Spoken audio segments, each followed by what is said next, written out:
J.V. Stalin. The London Congress of the Russian Social Democratic Labour Party. Notes of a delegate. See footnote 1. June 20 and July 10, 1907. Source. Works, Volume 2, 1907 to 1913. Publisher. Foreign Languages Publishing House, Moscow, 1954. The London Congress is over. In spite of the expectations of liberal hacks, such as the Verjevskys, see footnote 2, and Kuskovas, see footnote 3, the Congress did not result in a split, but in the further consolidation of the party, in the further unification of the advanced workers of all Russia in one indivisible party. It was a real all-Russian unity Congress, for at this Congress our Polish comrades, our comrades of the Bund, and our Lettish comrades were for the first time most widely and fully represented. For the first time they took an active part in the work of the party Congress and, consequently, for the first time most directly linked the fate of their respective organizations with the fate of the entire party. In this respect the London Congress greatly contributed to the consolidation and strengthening of the Russian Social Democratic Labour Party. Such is the first and an important result of the London Congress. But the importance of the London Congress is not confined to this.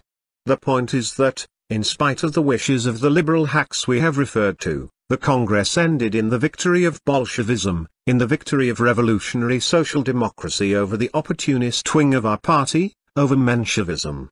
Everybody, of course, is aware of the disagreements among us on the role of the different classes and parties in our revolution and of our attitude towards them. Everybody knows, too, that in a number of pronouncements the official center of the party, which is Menshevik in composition, took a stand in opposition to the party as a whole. Recall, for example, the case of the Central Committee's slogan of a responsible cadet ministry, which the party rejected in the period of the First Duma, the case of the same Central Committee's slogan of resumption of the session of the Duma after the First Duma was dispersed, which was also rejected by the party, and the case of the Central Committee's well-known call for a general strike in connection with the dispersion of the First Duma, which was also rejected by the party. It was necessary to put an end to that abnormal situation. And to do this it was necessary to sum up the actual victories the party had achieved over the opportunist Central Committee, the victories which fill the history of our party's internal development during the whole of the past year. And so the London Congress summed up all these victories of revolutionary social democracy and sealed the victory by adopting the tactics of that section of social democracy. Consequently, the party will henceforth pursue the strictly class policy of the socialist proletariat. The red flag of the proletariat will no longer be hauled down before the spellbinders of liberalism. A mortal blow has been struck at the vacillation characteristic of intellectuals, which is unbecoming to the proletariat. Such is the second and no less important result of the London Congress of our party. The actual unification of the advanced workers of all Russia into a single all-Russian party under the banner of revolutionary social democracy, that is the significance of the London Congress, that is its general character. We shall now pass to a more detailed characterization of the Congress. 1. The composition of the Congress. In all about 330 delegates were present at the Congress. Of these, 302 had the right to vote. They represented over 150,000 party members. The rest were consultative delegates. The distribution of the delegates according to groups was approximately as follows, counting only those with right to vote: Bolsheviks 92, Mensheviks 85, Bundists 54, Poles 45 and Lets 26. As regards the social status of the delegates, workers or non-workers, the Congress presented the following picture: manual workers 116 in all, office and distributive workers 24, the rest were non-workers. The manual workers were distributed among the different groups as follows: Bolshevik group 38, 36%, Menshevik group 30, 31%, Poles 27, 61%, Lets 12, 40%, and Bundists 9–15%. Professional revolutionaries were distributed among the groups as follows: Bolshevik group 18–17%, Menshevik group 22–22%, Poles 5–11%, Lets 2–6%, Bundists 9–15%. We were all amazed by these statistics. How is this? The Mensheviks had shouted so much about our party consisting of intellectuals. Day and night they had been denouncing the Bolsheviks as intellectuals, they had threatened to drive all the intellectuals out of the party and had all the time been reviling the professional revolutionaries, and suddenly it turned out that they had far fewer workers in their group than the Bolshevik intellectuals had. It turned out that they had far more professional revolutionaries than the Bolsheviks. But we explained the Menshevik shouts by the proverb, "The tongue ever turns to the aching tooth." Still more interesting are the figures of the composition of the Congress showing the territorial distribution of the delegates. It turned out that the large groups of Menshevik delegates came mainly from the peasant and handicraft districts: Guria, 9 delegates, Tiflis, 10 delegates, Little Russian Peasant Organization Spilka, I think 12 delegates, the Bund, the overwhelming majority were Mensheviks, and, by way of exception, the Donets Basin, 7 delegates. On the other hand, the large groups of Bolshevik delegates came exclusively from the large-scale industry districts: St. Petersburg, 12 delegates, Moscow, 13 or 14 delegates, the Urals, 21 delegates, Ivanovo-Voznesensk, 11 delegates, Poland, 45 delegates. Obviously, the tactics of the Bolsheviks are the tactics of the proletarians in big industry, the tactics of those areas where class contradictions are especially clear and the class struggle especially acute. Bolshevism is the tactics of the real proletarians. On the other hand, it is no less obvious that the tactics of the Mensheviks are primarily the tactics of the handicraft workers and the peasant semi-proletarians, the tactics of those areas where class contradictions are not quite clear and the class struggle is masked. Menshevism is the tactics of the semi-bourgeois elements among the proletariat.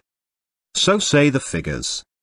And this is not difficult to understand. It is impossible to talk seriously among the workers of Lodz, Moscow or Ivanovo-Voznesensk about blocks with the very same liberal bourgeoisie whose members are waging a fierce struggle against them and who, every now and again, punish them with partial dismissals and mass lockouts. The Menshevism will find no sympathy, the Bolshevism, the tactics of uncompromising proletarian class struggle, is needed. On the other hand, it is extremely difficult to inculcate the idea of the class struggle among the peasants of Guria or say, the handicraftsmen of Shklov, who do not feel the sharp and systematic blows of the class struggle and, therefore, readily agree to all sorts of agreements against the common enemy. The Bolshevism is not yet needed, the Menshevism is needed, for an atmosphere of agreements and compromises pervades everything. No less interesting is the national composition of the Congress. The figures showed that the majority of the Menshevik group were Jews, not counting the Bundists, of course, then came Georgians and then Russians. On the other hand, the overwhelming majority of the Bolshevik group were Russians, then came Jews, not counting Poles and Lets, of course, then Georgians, etc. In this connection one of the Bolsheviks, I think it was Comrade Alexinsky, see footnote 4, observed in jest that the Mensheviks constituted a Jewish group while the Bolsheviks constituted a true Russian group and, therefore, it wouldn't be a bad idea for us Bolsheviks to organize a pogrom in the party. It is not difficult to explain this composition of the different groups. The main centers of Bolshevism are the areas of large-scale industry, purely Russian districts with the exception of Poland, whereas the Menshevik districts are districts with small production and, at the same time, Jewish, Georgian, etc., districts. As regards the different trends revealed at the Congress, it must be noted that the formal division of the Congress into 5 groups, Bolsheviks, Mensheviks, Poles, etc., retained a certain validity, inconsiderable it is true, only up to the discussion on questions of principle, the question of the non-proletarian parties, the Labour Congress, etc. When these questions of principle came up for discussion, the formal grouping was in fact cast aside, and when a vote was taken, the Congress, as a rule, divided into two parts, Bolsheviks and Mensheviks. There was no so-called center, or marsh, at the Congress. Trotsky proved to be pretty but useless.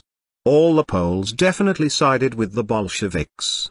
The overwhelming majority of the Lets also definitely supported the Bolsheviks. The Bund, the overwhelming majority of whose delegates in fact always supported the Mensheviks, formally pursued an extremely ambiguous policy, which, on the one hand, raised a smile, and on the other, caused irritation. Comrade Rosa Luxemburg aptly characterized the policy of the Bund when she said that the Bund's policy was not the policy of a mature political organization that influenced the masses, but the policy of shopkeepers who are eternally looking forward to, and hopefully expecting, a drop in the price of sugar tomorrow.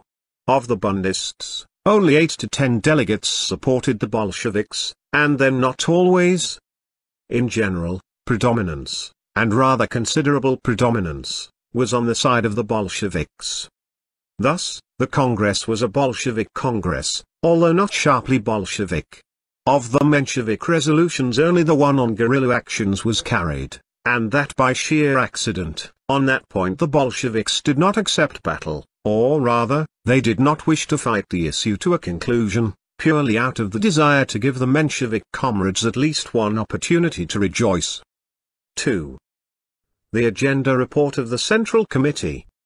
Report of the Group in the Duma. As regards political trends at the Congress, its proceedings can be divided up into two parts. First part, debates on formal questions, such as the agenda of the Congress, the reports of the Central Committee and report of the Group in the Duma, i.e., questions of profound political significance, but linked, or being linked, with the honor of this or that group, with the idea not to offend this or that group, not to cause a split, and for that reason called formal questions. This part of the Congress was the most stormy, and absorbed the largest amount of time. This was due to the fact that considerations of principle were forced into the background by moral considerations, not to offend, and, consequently, no strictly defined groups were formed. It was impossible to tell at once who would win, and in the hope of winning over the neutral and polite, the groups plunged into a furious struggle for predominance. Second part, discussion on questions of principle, such as the question of the non-proletarian parties, the Labour Congress, etc. Here moral considerations were absent. Definite groups were formed in conformity with strictly defined trends of principle, the relation of forces between the groups was revealed at once, and for that reason this part of the Congress was the calmest and most fruitful, clear proof that keeping to principle in discussion gives the best guarantee that the proceedings of a Congress will be calm and fruitful. We shall now pass to a brief characterization of the first part of the Congress proceedings. After a speech by Comrade Plekhanov, who opened the Congress and in his speech urged the necessity of agreements as occasion arises with the progressive elements of bourgeois society, the Congress elected a presidium of 5, 1 from each group, elected a credentials committee and then proceeded to draw up the agenda. It is characteristic that at this Congress, just as they did at last year's Unity Congress, the Mensheviks furiously opposed the Bolsheviks' proposal to include in the agenda the questions of the present situation and of the class tasks of the proletariat in our revolution. Is the revolutionary tide rising or subsiding, and, accordingly, should we liquidate the revolution or carry it through to the end? What are the proletariat's class tasks in our revolution which sharply distinguish it from the other classes in Russian society? Such are the questions which the Menshevik comrades are afraid of. They flee from them like shadows from the sun. They do not wish to bring to light the roots of our disagreements. Why? Because the Menshevik group itself is split by profound disagreements on these questions, because Menshevism is not an integral trend, Menshevism is a medley of trends, which are imperceptible during the factional struggle against Bolshevism but which spring to the surface as soon as current questions and our tactics are discussed from the point of view of principle. The Mensheviks do not wish to expose this inherent weakness of their group. The Bolsheviks were aware of this, and in order to keep the discussions closer to principles, insisted on the inclusion of the above-mentioned questions in the agenda. Realizing that keeping to principles would kill them, the Mensheviks became stubborn. They hinted to the polite comrades that they would be offended, and so the Congress did not include the question of the present situation, etc., in the agenda. In the end, the following agenda was adopted: Report of the Central Committee, Report of the Group in the Duma, Attitude towards the non-proletarian parties, the Duma, the Labour Congress, the trade unions, guerrilla actions, crises, lockouts and unemployment, the International Congress at Stuttgart, see footnote 5, and organizational questions. The chief speakers on the report of the Central Committee were Comrade Martov, for the Mensheviks, and Comrade Radovoy, see footnote 6, for the Bolsheviks.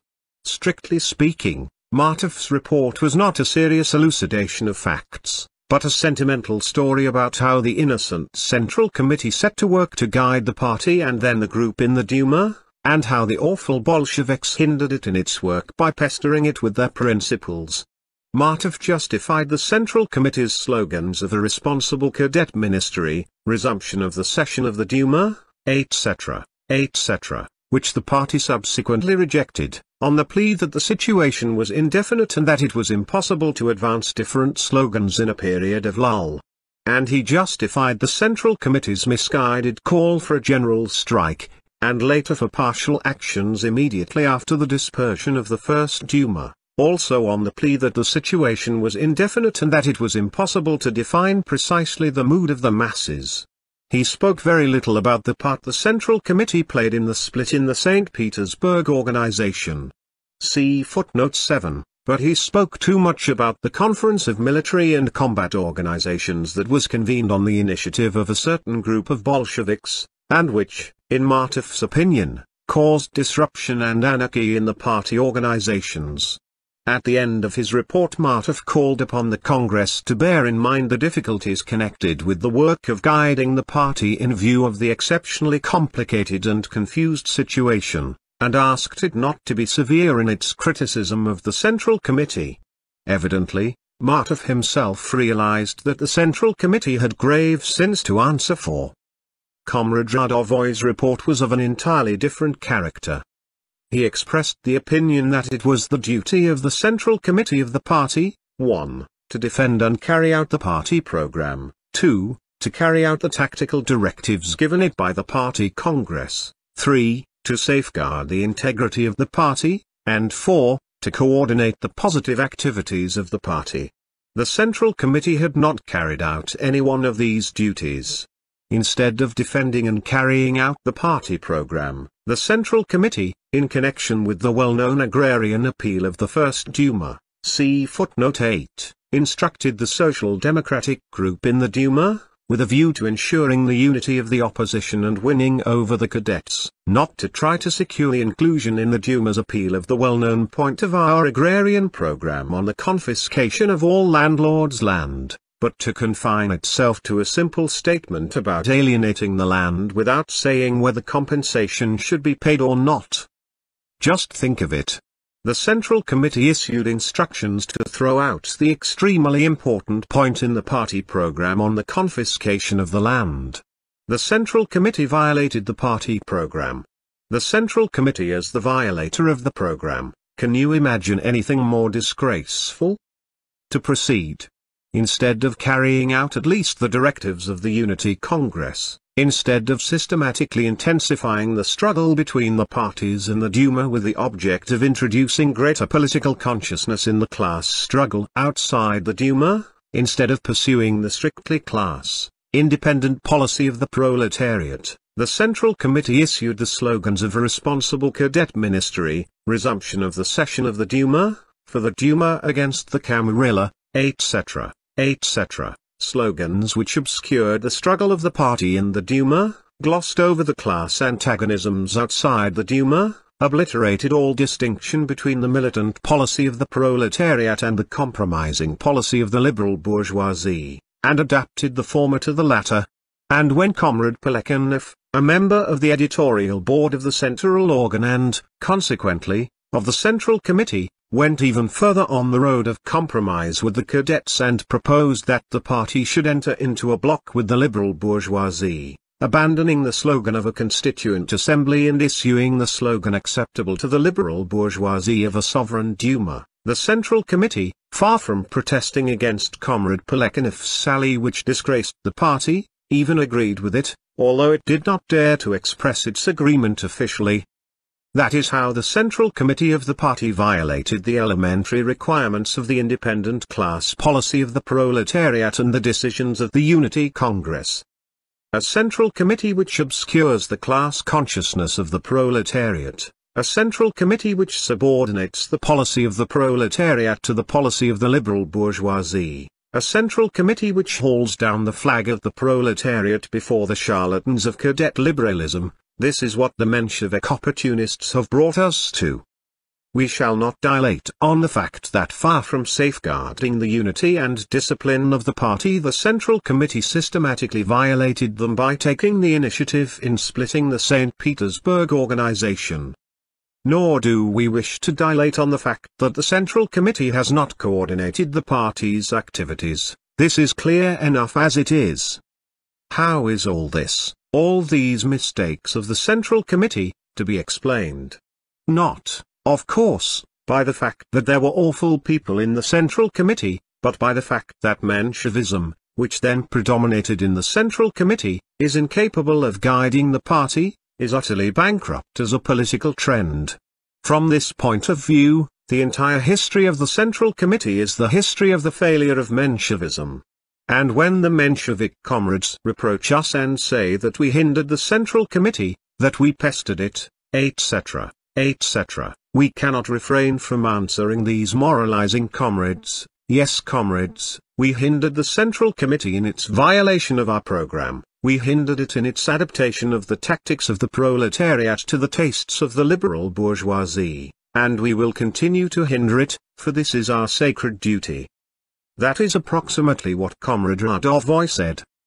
The discussion showed that the majority of the comrades, even some Bundists, supported Comrade Radovoy's point of view.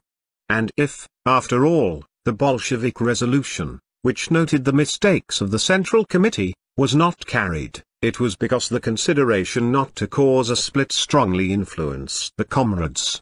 Nor, of course, was the Menshevik vote of confidence in the Central Committee carried. What was carried was simply a motion to pass to the order of the day without appraising the activities of the Central Committee. The discussion on the report of the group in the Duma was, in general, a repetition of the discussion on the preceding question.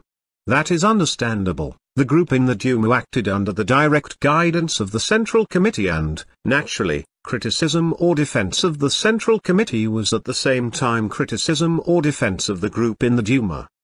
Of interest were the remarks of Comrade Alexinsky, the second reporter, the first reporter being Comrade Sreetly, to the effect that the slogan of the group in the Duma, the majority of which was Menshevik, the slogan of unity of the opposition in the Duma, of not splitting the opposition and of the need to march with the cadets, this Menshevik slogan went completely bankrupt in the Duma, as Comrade Alexinsky put it, because on the most important questions, such as the budget, the army, etc., the cadets sided with Stolypin, and the Menshevik Social Democrats were obliged to fight hand in hand with the peasant deputies against the government and the cadets. The Mensheviks were, in fact, obliged to admit the failure of their position and carry out in the Duma the Bolshevik slogan that the peasant deputies must be won for the struggle against the rights and the cadets. No less interesting were the remarks of the Polish comrades to the effect that it was impermissible for the group in the Duma to agree to joint meetings with the Narodowcy, see footnote 9, those black hundreds of Poland, who have more than once in the past organized the massacre of socialists in Poland and are continuing to do so now. To this, two leaders of the Caucasian Mensheviks, see footnote 10, one after another, replied that the important thing for the group in the Duma was not what the various parties did at home, but how they were behaving in the Duma, and that in the Duma the Narodovцы were behaving more or less like liberals. It follows, therefore, that parties must be judged not by what they do outside the Duma, but by what they say in the Duma. Opportunism cannot go further than that. Most of the speakers agreed with the point of view expressed by Comrade Aleksandrsky, but, for all that, no resolution was adopted on this question either, once again from the consideration not to offend. The Congress set aside the question of the resolution and passed straight on to the next question. 3. The non-proletarian parties. From formal questions we passed to questions of principle, to the questions of our disagreements. Our disagreements on tactics center around the questions of the probable fate of our revolution, and of the role of the different classes and parties in Russian society in this revolution. That our revolution is a bourgeois revolution, that it must end in the rout of the feudal and not of the capitalist system, and that it can culminate only in a democratic republic. On this, everybody seems to be agreed in our party. Further, that, on the whole, the tide of our revolution is rising and not subsiding, and that our task is not to liquidate the revolution but to carry it through to the end. On this too, formally at least, everybody is agreed, for the Mensheviks, as a group, have so far not said anything to the contrary. But how is our revolution to be carried through to the end? What is the role of the proletariat, of the peasantry and of the liberal bourgeoisie in this revolution? With what combination of fighting forces would it be possible to carry through this revolution to the end? Whom shall we march with, whom shall we fight? Etc., etc. This is where our disagreements begin. The opinion of the Mensheviks. Since ours is a bourgeois revolution, only the bourgeoisie can be the leader of the revolution. The bourgeoisie was the leader of the Great Revolution in France, it was the leader of revolutions in other European countries, it must be the leader of our Russian revolution too. The proletariat is the principal fighter in the revolution, but it must march behind the bourgeoisie and push it forward. The peasantry is also a revolutionary force, but it contains too much that is reactionary and, for that reason, the proletariat will have much less occasion to act jointly with it than with the liberal democratic bourgeoisie. The bourgeoisie is a more reliable ally of the proletariat than the peasantry. It is around the liberal democratic bourgeoisie, as the leader, that all the fighting forces must rally. Hence, our attitude towards the bourgeois parties must be determined not by the revolutionary thesis, together with the peasantry against the government and the liberal bourgeoisie, with the proletariat at the head, but by the opportunist thesis, together with the entire opposition against the government, with the liberal bourgeoisie at the head. Hence the tactics of compromising with the liberals. Such is the opinion of the Mensheviks. The opinion of the Bolsheviks. Ours is, indeed, a bourgeois revolution, but this does not mean that our liberal bourgeoisie will be its leader. In the 18th century the French bourgeoisie was the leader of the French Revolution, but why? Because the French proletariat was weak, it did not come out independently, it did not put forward its own class demands, it had neither class consciousness nor organization, it then dragged at the tail of the bourgeoisie and the bourgeoisie used it as a tool for its bourgeois aims. As you see, the bourgeoisie was then not in need of an ally in the shape of the Tsarist regime against the proletariat itself was the ally and servant of the bourgeoisie, and that is why the latter could then be revolutionary, even march at the head of the revolution. Something entirely different is observed here in Russia. The Russian proletariat can by no means be called weak, for several years already it has been acting quite independently, putting forward its own class demands. It is sufficiently armed with class consciousness to understand its own interests. It is united in its own party. Its party is the strongest party in Russia, with its own program and principles of tactics and organization. Led by this party, it has already won a number of brilliant victories over the bourgeoisie. Under these circumstances, Can our proletariat be satisfied with the role of tail of the liberal bourgeoisie, the role of a miserable tool in the hands of this bourgeoisie? Must it march behind this bourgeoisie and make it its leader? Can it be anything else than the leader of the revolution? And see what is going on in the camp of our liberal bourgeoisie. Our bourgeoisie is terrified by the revolutionary spirit of the proletariat. Instead of marching at the head of the revolution, it rushes into the embrace of the counter-revolution and enters into an alliance with it against the proletariat. Its party, the Cadet Party, openly, before the eyes of the whole world, enters into an agreement with Stolypin, votes for the budget and the army for the benefit of Tsarism and against the People's Revolution. Is it not clear that the Russian liberal bourgeoisie is an anti-revolutionary force against which the most relentless war must be waged? And was not Comrade Kautsky right when he said that where the proletariat comes out independently, the bourgeoisie ceases to be revolutionary? Thus, the Russian liberal bourgeoisie is anti-revolutionary. It cannot be the driving force of the revolution, and still less can it be its leader. It is the sworn enemy of the revolution, and a persistent struggle must be waged against it. The only leader of our revolution, interested in and capable of leading the revolutionary forces in Russia in the assault upon the Tsarist autocracy, is the proletariat. The proletariat alone will rally around itself the revolutionary elements of the country. It alone will carry through our revolution to the end.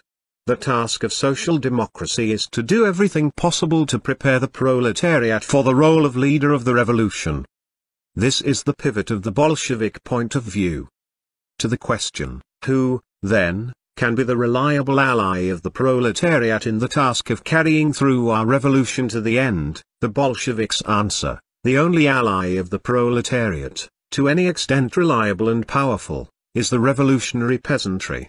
Not the treacherous liberal bourgeoisie, but the revolutionary peasantry will fight side by side with the proletariat against all the props of the feudal system. Accordingly, our attitude towards the bourgeois parties must be determined by the proposition, together with the revolutionary peasantry against Tsarism and the liberal bourgeoisie, with the proletariat at the head.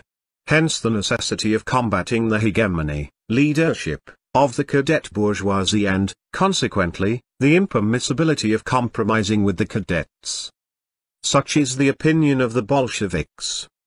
It was within the framework of these two positions that the speeches of the reporters Lenin and Martynov, and of all the other speakers revolved. Comrade Martynov touched the final depths of profundity of the Menshevik point of view by categorically denying that the proletariat should assume hegemony, and also by categorically defending the idea of a bloc with the cadets.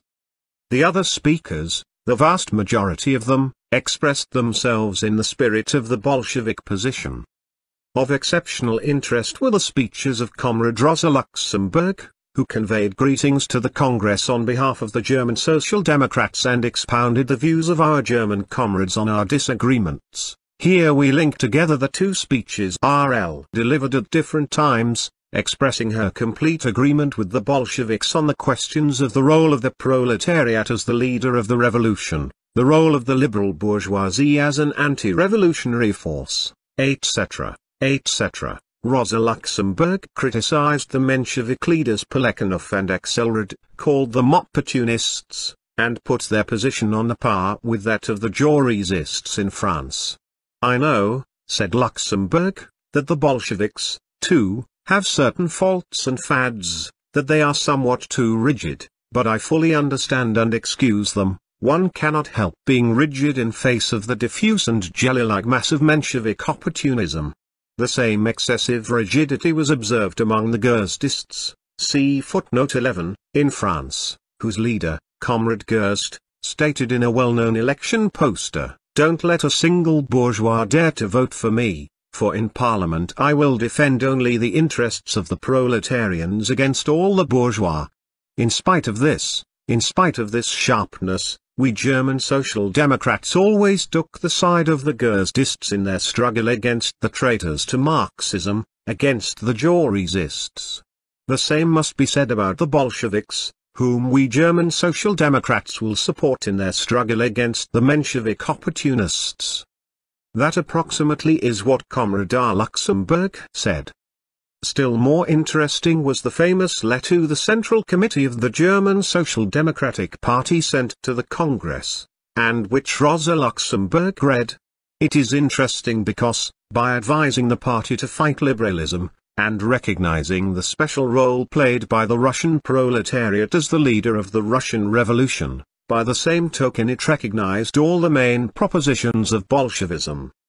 Thus, it became clear that the German Social Democratic Party, the most tried and tested and the most revolutionary party in Europe, openly and clearly supported the Bolsheviks, as true Marxists, in their struggle against the traitors to Marxism, against the Mensheviks. Of interest also are several passages in the speech delivered by Comrade Tiszka, the representative of the Polish delegation in the Presidium. Both groups assure us, said Comrade Tiszka, that they stand firmly by the point of view of Marxism. It is not easy for everybody to understand who it is that really stands by this point of view, the Bolsheviks or the Mensheviks. We stand by the point of view of Marxism, came an interruption from several Mensheviks on the left. No, comrades, retorted Tiszka, you do not stand by it, you lie down on it, for all the helplessness you display in leading the class struggle of the proletariat, the fact that you can learn by rote the great words of the great Marx but are unable to apply them, all this shows that you do not stand by but lie down on the point of view of Marxism. Aptly put. Indeed, just take the following fact. The Mensheviks often say that it is the task of social democracy always and everywhere to convert the proletariat into an independent political force. Is this true? Absolutely true. These are the great words of Marx, which every Marxist should always remember. But how do the Menshevik comrades apply them? Are they helping actually to separate the proletariat from the massive bourgeois elements which surround it and to form it into an independent, self-reliant class? Are they rallying the revolutionary elements around the proletariat and preparing the proletariat for the role of leader of the revolution? The facts show that the Mensheviks are doing nothing of the kind. On the contrary, the Mensheviks advise the proletariat to enter more often into agreements with the liberal bourgeoisie, and thereby they are helping not to separate the proletariat as an independent class, but to fuse it with the bourgeoisie. The Mensheviks advise the proletariat to renounce the role of leader of the revolution, to cede that role to the bourgeoisie, to follow the bourgeoisie. Thereby they are helping to convert the proletariat not into an independent political force, but into an appendage of the bourgeoisie. That is to say, the Mensheviks are doing the very opposite of what they should be doing from the standpoint of the correct Marxist proposition. Yes, Comrade Tiszka was right when he said that the Mensheviks do not stand by but lie down on the point of view of Marxism. At the end of the discussion 2 draft resolutions were submitted, a Menshevik and a Bolshevik resolution. Of these two, the draft submitted by the Bolsheviks was adopted as a basis by an overwhelming majority of votes. Then came amendments to the draft. About 80 amendments were moved, mainly to 2 points in the draft, on the point concerning the proletariat as the leader of the revolution, and the point on the cadets as an anti-revolutionary force. That was the most interesting part of the discussion, for here the complexions of the different groups were revealed in special relief. The first important amendment was moved by Comrade Martov. He demanded that the words proletariat as the vanguard be substituted for the words proletariat as the leader of the revolution. In support of his amendment he said that the word vanguard expressed the idea more precisely. He was answered by Comrade Alexinsky, who said that it was not a matter of precision, but of the two opposite points of view that were reflected in this, for vanguard and leader are two totally different concepts. To be the vanguard, the advanced detachment, means fighting in the front ranks, occupying the points most heavily under fire, shedding one's blood, but at the same time being led by others, in this case by the bourgeois democrats. The vanguard never leads the general struggle, the vanguard is always led. On the other hand, to be a leader means not only fighting in the front ranks but also leading the general struggle, directing it towards its goal. We Bolsheviks do not want the proletariat to be led by the bourgeois democrats, we want the proletariat itself to lead the whole struggle of the people and direct it towards the democratic republic. As a result, Martov's amendment was defeated. All the other amendments of a similar nature were also defeated. Another group of amendments was directed against the point about the cadets. The Mensheviks proposed that it be recognized that the cadets have not yet taken the path of counter-revolution. But the Congress refused to accept this proposal and all amendments of that kind were rejected. The Mensheviks further proposed that in certain cases at least technical agreements with the cadets be permitted. The Congress also refused to accept this proposal and defeated all amendments of that kind. At last the resolution as a whole was voted on and it turned out that 159 votes were cast for the Bolshevik resolution, 104 against, the rest abstaining. The Congress adopted the resolution of the Bolsheviks by a large majority. From that moment, the point of view of the Bolsheviks became the point of view of the party. Furthermore, this vote produced two important results. First, it put an end to the formal and artificial division of the Congress into 5 groups, Bolsheviks, Mensheviks, Poles, Lets and Bundists, and introduced a new division based on principles, Bolsheviks, including here all the Poles and a majority of the Lets, and Mensheviks, including nearly all the Bundists. Second, the vote provided the most precise figures showing how the worker delegates were distributed among the groups. It turned out that in the Bolshevik group there were not 38 but 77 workers, 38 plus 27 Poles plus, see footnote 12, Lets, and that in the Menshevik group there were not 30 workers but 39, 30 plus 9 Bundists. The Menshevik group turned out to be a group of intellectuals. 4. The Labour Congress. Before describing the discussion on the Labour Congress it is necessary to know the history of this question.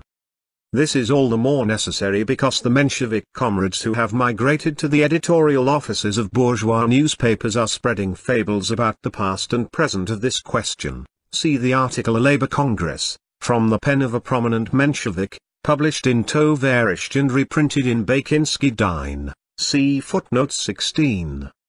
The fact of the matter is that this question is extremely confused and unclear. Whereas on the other points of our disagreements we already have two sharply defined trends in the party, Bolshevik and Menshevik, on the question of the Labour Congress we have not two but a whole heap of trends, extremely unclear and contradictory. True, the Bolsheviks take a united and definite stand, they are opposed to a Labour Congress altogether. But among the Mensheviks utter chaos and confusion reign, they have split up into numerous groups, each one singing its own song and paying no heed to the others. Whereas the St. Petersburg Mensheviks, headed by Axelrod, propose that a Labour Congress be convened for the purpose of forming a party, the Moscow Mensheviks, headed by L, propose that it should be convened not for the purpose of forming a party, but with the object of forming a non-party All-Russian Workers' League. The Mensheviks from the south go still further and, headed by Lenin, 12 call for the convocation of a Labour Congress with the object of forming not a party, and not a workers' league, but a wider toilers' league which, in addition to all the proletarian elements, could embrace also the socialist revolutionary, semi-bourgeois toiler elements. I shall not dwell on other, less influential, groups and persons, like the Odessa and Transcaspian groups, or like those half-witted authors of a comical pamphlet who call themselves Brodyuga and Shura. See footnote 13. Such is the confusion that reigns in the ranks of the Mensheviks. But how is the Labour Congress to be convened? How is it to be organized? In connection with what is it to be convened? Who is to be invited to it?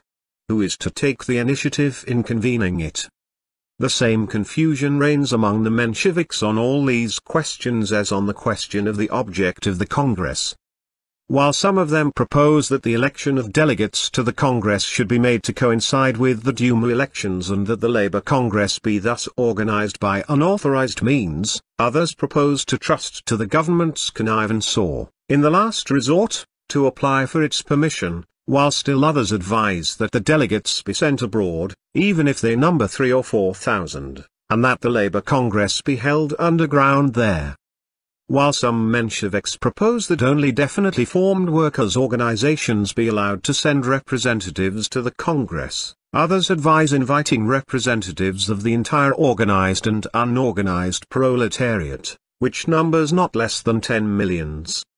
While some Mensheviks propose that the Labour Congress be convened on the initiative of the Social Democratic Party with the participation of intellectuals, others advise that the party and the intellectuals be thrust aside, and that the Congress be convened only on the initiative of the workers themselves, without the participation of any intellectuals. While some Mensheviks insist on a Labour Congress being convened immediately, others propose that it be postponed indefinitely, and that, meanwhile, only agitation in favour of the idea of a Labour Congress be conducted. But what is to be done with the existing Social Democratic Labour Party, which has been leading the proletarian struggle for several years already, which has united 150,000 members in its ranks, which has already held 5 congresses, etc., etc.? Send it to the devil? Or what? In answer to this, all the Mensheviks, from Axelrod to Lenin, declare unanimously that we have no proletarian party. The whole point is that we have no party, said the Mensheviks at the Congress. All we have is an organization of petty bourgeois intellectuals, which must be replaced by a party with the aid of a Labour Congress. That is what Comrade Axelrod, the Menshevik reporter, said at the party Congress. But wait. What does that mean? Does it mean that all the congresses our party has held, from the first, 1898, to the latest, 1907, in the organization of which the Menshevik comrades took a most energetic part, that all the colossal expenditure of proletarian money and effort involved in the organization of these congresses, and for which the Mensheviks are as much responsible as the Bolsheviks, does it mean that all this was mere deception and hypocrisy?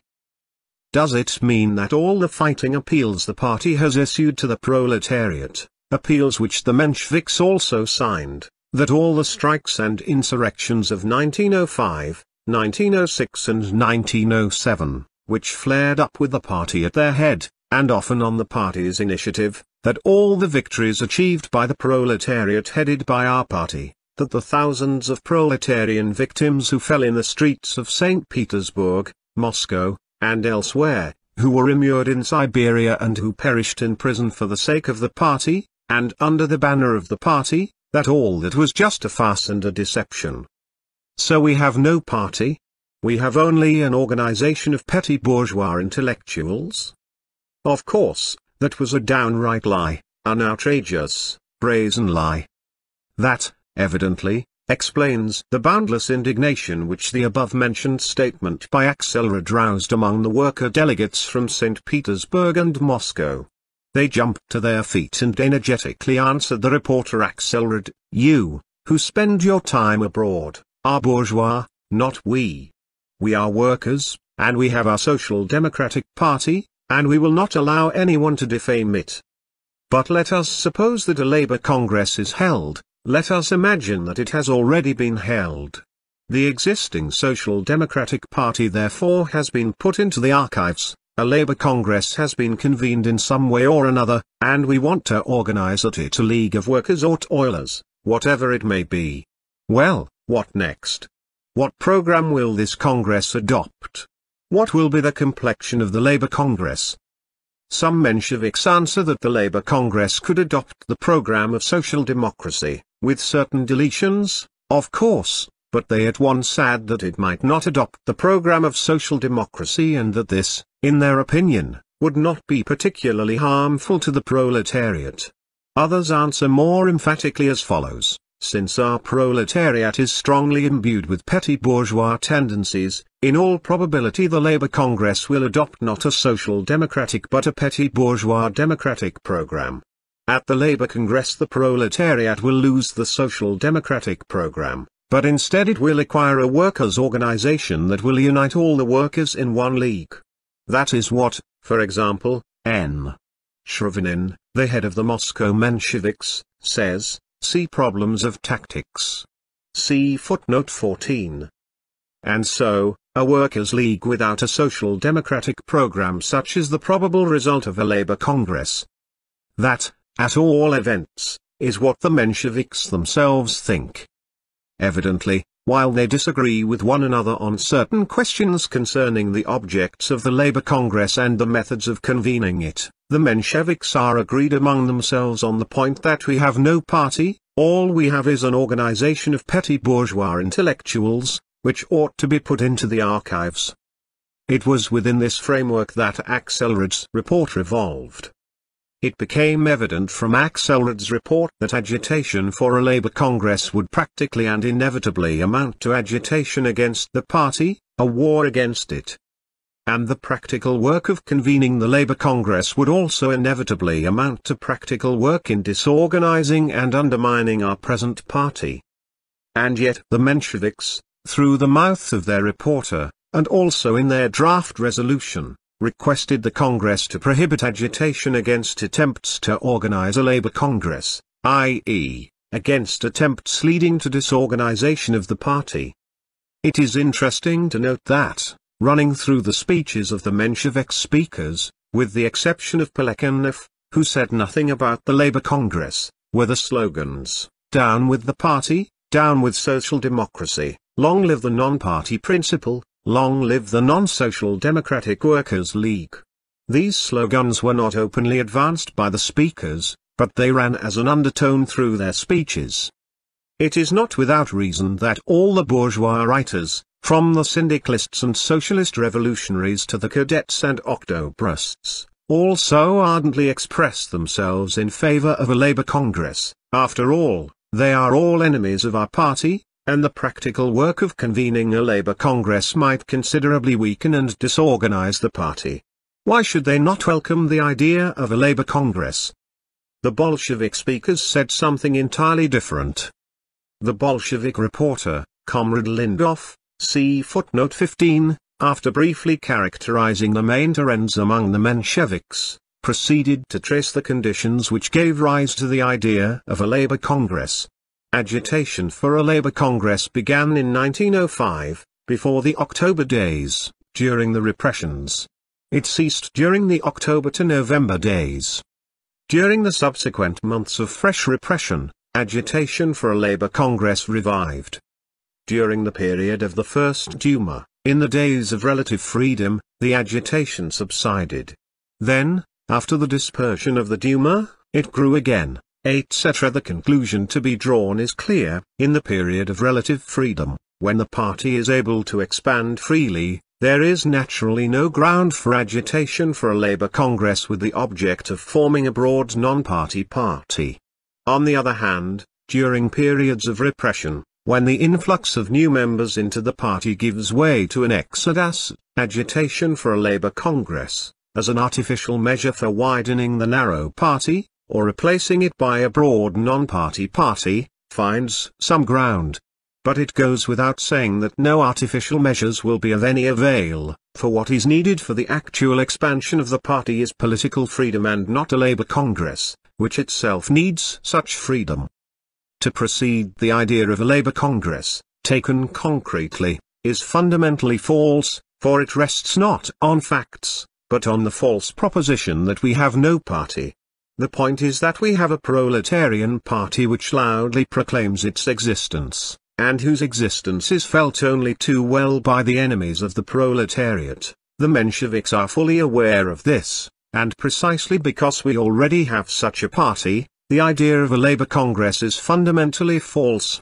Of course, if we did not have a party numbering over 150,000 advanced proletarians in its ranks, and leading hundreds of thousands of fighters, if we were only a tiny handful of uninfluential people as the German Social Democrats were in the 60s or the French Socialists in the 70s of the last century, we ourselves would try to convene a labor congress with the object of squeezing a social democratic party out of it. But the whole point is that we already have a party, a real proletarian party, which exercises enormous influence among the masses, and to convene a labor congress, to form a fantastic non-party party, we would, inevitably, first of all have to put an end to the existing party, we would first of all have to wreck it. That is why, in practice, the work of convening a Labour Congress must inevitably amount to a work of disorganising the party.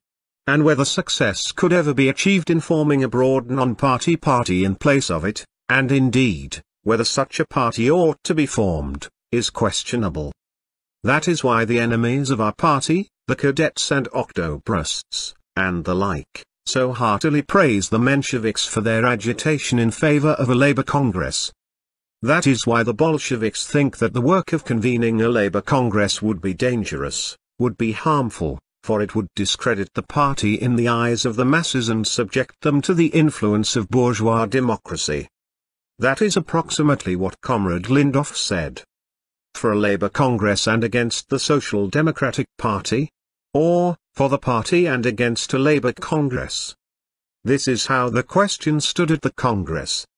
The Bolshevik worker delegates understood the question at once and vigorously came out in defense of the party. We are party patriots, they said. We love our party, and we shall not allow tired intellectuals to discredit it. It is interesting to note that Comrade Rosa Luxemburg, the representative of German Social Democracy, entirely agreed with the Bolsheviks.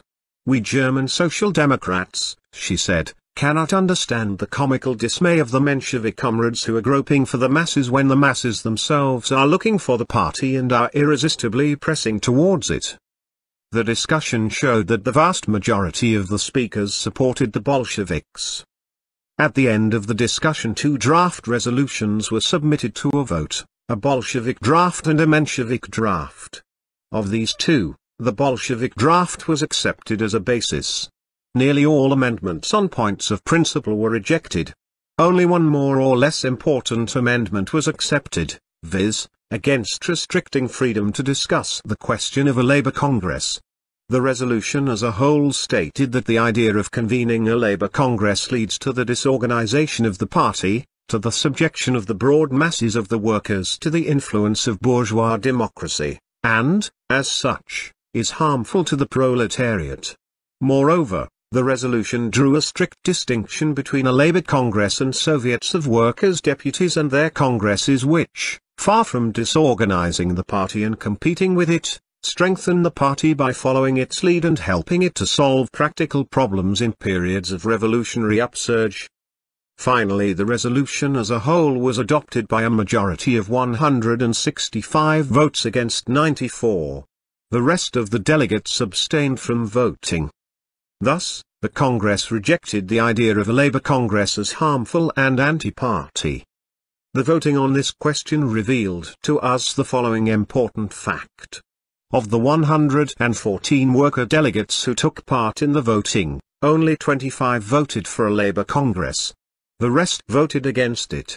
Expressed in percentages, 22% of the worker delegates voted for a Labour Congress, while 78% voted against it. What is particularly important is that of the 94 delegates who voted for a Labour Congress, only 26% were workers and 74% were intellectuals. And yet the Mensheviks shouted all the time that the idea of a Labour Congress was a workers' idea, that it was only the Bolshevik intellectuals who were opposing the convocation of a Congress, etc. Judging by this vote, one should rather admit that, on the contrary, the idea of a Labour Congress is the idea of intellectual dreamers. Apparently, even the Menshevik workers did not vote for the Labour Congress. Of the 39 worker delegates, 30 Mensheviks plus 9 Bundists, only 24 voted for a Labour Congress. Baku, 1907. Bakinsky Proletary, Numbers 1 and 2, June 20 and July 10, 1907. Notes. 1. The article "The London Congress of the RSDLP, Notes of a Delegate," was not finished. Its completion was prevented by the intensified police shadowing of J.V. Stalin in the latter half of 1907 and his subsequent arrest. 2. Avergesky, the nom de plume of A.V. Tikova, she was a contributor to the cadet newspaper Reach. 3. E.D. Kuskova, one of the authors of the program of the economists known as the Credo. In 1906–7 she is a contributor to semi-cadet and semi-Menshevik newspapers and journals. 4. Geo Alexinsky, a member of the Bolshevik section of the Social Democratic Group in the Second State Duma. After the London Congress of the RSDLP he advocated the tactics of boycotting the Third State Duma. Subsequently, he left the Bolshevik Party. After the October Socialist Revolution he became a white émigré. 5. The question of the Stuttgart International Socialist Congress, the Seventh Congress of the Second International, was originally included in the agenda of the London Congress of the RSDLP but was subsequently withdrawn by the Congress. The Stuttgart Congress took place in August 5–11, 18–24, 1907. The Bolsheviks were represented by V.I. Lenin, A.V. Lunacharsky, M.M. Litvinov and others. 6. Radovoy, rank and file, the pseudonym of A.M. Malinovsky, better known as Bogdanov. He also used the pseudonym of Maximov, joined the Bolsheviks in 1903, but left the Bolshevik Party after the London Congress of the RSDLP, see Note 80 in this volume. Died in 1928. 7.